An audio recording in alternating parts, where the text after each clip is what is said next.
When I see the contrast with President Trump and his just war on diversity, equity, and inclusion, you and I are two people of color.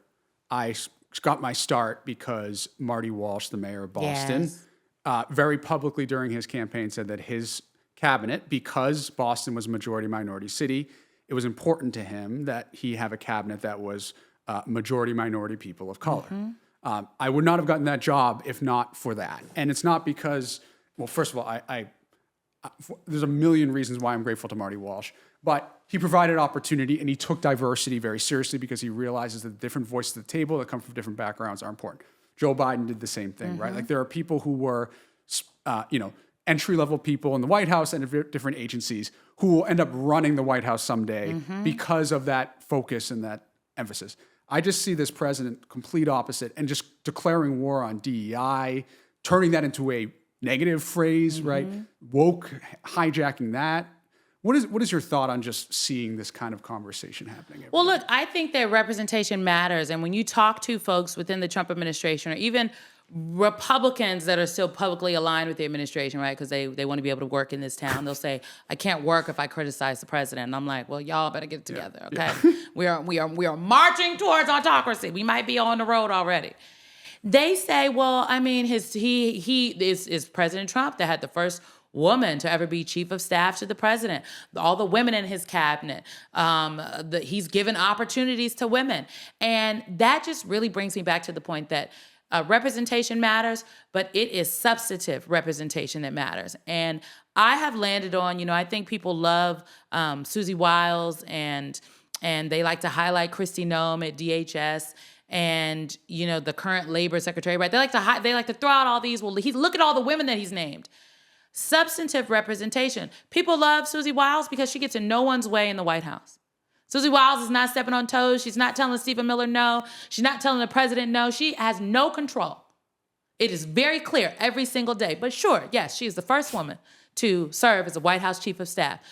Secretary Noem is out here dressing up, cosplaying as a serious security lady. Okay, it's like what I do when I go skiing, honey. I like to put on the outfits. I'm not getting on the slope, but I got the outfits on and I'm taking the pictures. Look good on Instagram. Looks good on Instagram. That's what Kristi Noem is doing. Not getting in the way of what Tom Homan is executing as at this point, shadow DHS secretary. But sure, a woman is the DHS secretary. Like, he's hiring all these women. Like, you know what I'm saying? So I think substantive representation matters.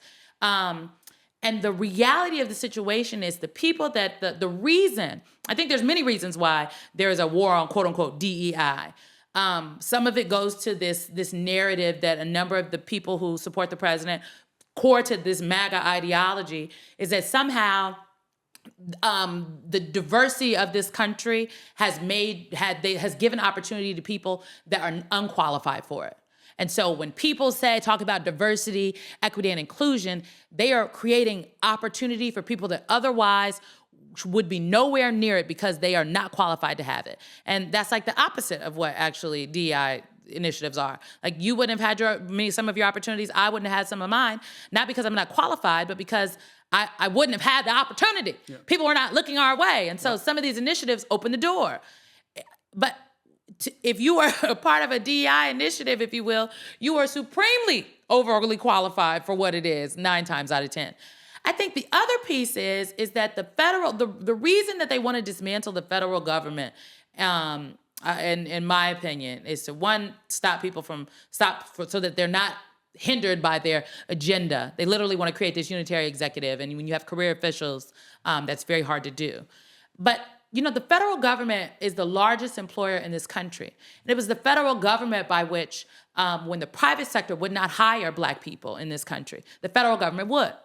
It is the federal government who helped open the door for the middle class in this country, for Black people in the middle class. That's why not Black and other people of color. That's why everybody I know 9 times out of 10, they got a good government job. My aunt used to talk about going to get a good government job. My daddy had a good government job. They want to destroy that. We hope you enjoyed this episode of The People's Cabinet. If you did, please like, subscribe, ring that bell, and put in the comments below who else you'd like to see sworn in. And stay tuned for new episodes every Tuesday. Let's go.